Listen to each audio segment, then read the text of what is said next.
All right, so it is here, and I'm pretty excited about it. What is it? Well, it is this guy. It arrived in the mail around noon today, and I'm pretty happy with it.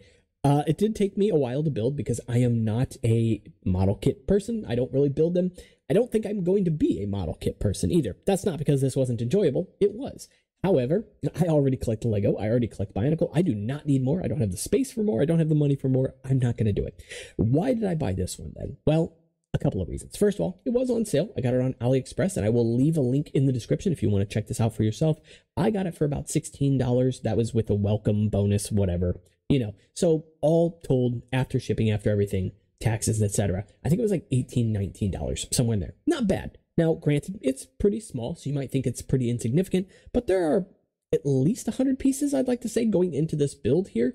And what's really cool about this is about double that amount of pieces actually come with it, because this is not just one kit. It is a kit to make 3 separate creatures. I say separate because you can't make them all at the same time, but you can kind of mix and match their parts, right? This Triceratops head can come off, and you can change it out for a Stegosaurus head. You can change out aspects of the spine, the weapons, etc., the arms even as well. And then there's also a T-Rex head and the weapons that go with that. So you get a decent amount out of it. So why did I buy it then? Well, the Bar Magna expansion project is the #1 reason. This, to me, is a bit of tactile inspiration, if nothing else. It was fun to obviously put together and see kind of how things worked, how things moved and behaved, and to learn about that stuff as well, sure. But if you've never gone out of your way to try and design a Lego wave of sets from the ground up, it's kind of daunting, especially doing so in sort of thinking about the budget, for example, of these things, right? As a mockist, you can kind of build whatever you want, but I specifically set a challenge for myself to sort of respect Lego's boundaries. When Lego introduces a new wave of Bionicle sets, a new wave of, Lego themed sets, especially back in 2009, 10, etc., they only get a certain handful of new pieces for that wave. Pretty respectable amount, of course. But that can make designing new sets a challenge, because I don't want to introduce 100 new pieces. I can't. Lego never did. Maybe 50? Okay, now we're talking. All right, so anyway. This, to me, is inspiration for the Bar Magna expansion project, specifically for the Glatorian. There are 9 Glatorian separated into, let's just say, factions, 3 groups of 3. Don't know what else to call them right now. But each of these 9 Glatorian each represent one of the 9 villages. I say 9, it depends on who you ask, but I'm just going to consider that there are 9 villages on Bar Magna because there are 9 elements. Maybe some of those villages don't exist anymore, or maybe they exist after the Reformation, because this takes place after the events of 2009 and technically even 2010. Essentially, I'm building this story on top of what we got in 2010, meaning that we got a Titan Mata Nui. We got the stars sets, but ignoring all that for a second, my thoughts are like this. So 9 elements, the original 6 plus iron plus sand, if you want to call it that, and of course, plus jungle as well, and plus I am forgetting one. I don't remember which one I'm forgetting, but anyway, at any rate, the idea that I have right now is that these 3 groups break up into 3 factions. One faction is essentially the pirate / steampunk vibe, although the steampunk vibe kind of carries itself over throughout the theme, so maybe that's not the way to consider it. But pirates for 3. Then you have what I call high craft. It's a little bit hard to describe. I don't have a term for it, and someone could probably think of something better. But I think of characters like Terex filling this role. Very ornate-looking characters with a heavy emphasis on like gold, like royal color schemes, and bright color schemes typically as well. So water, fire, maybe jungle, for example, or air, whatever the case. Those may be those ornate characters. And then lastly, the last 3 characters, those are going to be the dinosaur / dragon faction. Because obviously dinosaurs were something that was teased for the canceled Bionicle Generation 1, right? So I'm bringing those into this as well. Not only in the form of box sets, but also in the form of some of these Glatorian characters. For example, you can see Izrakoth back there. A little hard to see because he's out of focus right now, but in the yellow, who actually has the Arin's Rising Dragon Strike head on him, and I've done videos on that set and that build as well. So that, for example, is probably how my Iron Tribe character is going to look. He's not actually a dragon. He's not actually a dinosaur, but he wears those types of garb because that's his faction. That's where his allegiance is, if you want to call it that, right? And I can break this down into details in a separate video, but I'm still working out the details for myself. So at this moment, I'm thinking that the Iron Tribe, either the Sand or Earth Tribe, but I haven't decided which yet. I think I might be leaning towards Earth. And then the Ice Tribes will all belong to that dinosaur faction, and thus you can see kind of why I grabbed something like this, especially because the Triceratops specifically is one of the elemental beasts, the elemental avatars that I have for a later project. We'll get into that in a separate video. So I think it all kind of comes together here, and there's a lot to really draw inspiration from with this design. First off, right off the bat, the color scheme here is very good, and the color blocking is exceptional as well. Obviously, the white, the black, the dark gray, and the trans green. Unfortunately, not a fluorescent color, but hey, it works just fine. And there's a really cool little Easter egg in this one as well, and I'll talk about sort of the model itself here in just a moment, but inside, directly underneath the neck, there is a very small, I have to show you this, chameleon.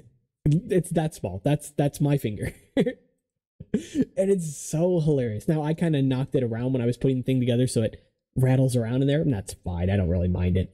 But the actual model itself is incredibly sturdy. About the only thing that isn't is the axe, because it is just held in the fingers. There are no clips or anything, at least not for this hand, not for this weapon, unless I missed it. It's highly possible that there was supposed to be, and I just didn't see it in the instructions. But I kind of rushed these last few steps. That said, everything else went together really clean. Again, being somebody who's not familiar with model building, I really didn't know what I was doing. I look at sprues, I'm like, wow, this is daunting, but everything is numbered.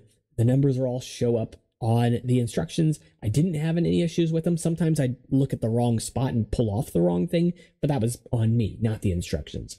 Because again, I don't have a workflow for this because I am not familiar with this. That said, though, I think it was a really good, solid building experience if you're somebody that enjoys something like this, and I would definitely recommend an X-Acto knife or something similar to pop the pieces out of the sprues. There is one piece that particularly bothered me getting it out of the sprues, and in hindsight, I would have handled it differently, and it is the headpiece itself, because it is attached to the sprue in 5 spots. The horns are separate pieces, they go in afterward, and I will say right now, the lines are very clean on this as well. There's one piece that I think I can probably squeeze together a little bit better, but that's fine. But outside of that, the way that the head is attached to the sprue is a little bit annoying, only because I didn't want to damage that head. It's kind of the main focus of this build, in my opinion. It's one of the reasons I got it. And so I wanted to kind of experiment with that piece as well.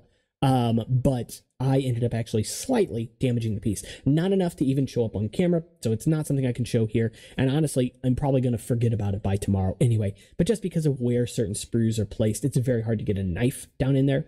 So in hindsight, what I would have done is probably just taken wire cutters and actually snipped the sprue attachments off of the sprue tree and then cut each one individually with a knife that way. That way they're all separate from each other and I don't have to try to fight against the sprue tree, if that makes sense. Outside of that, though, everything else was fantastic. I was kind of excited to see one piece very specifically in here as a Bionicle builder.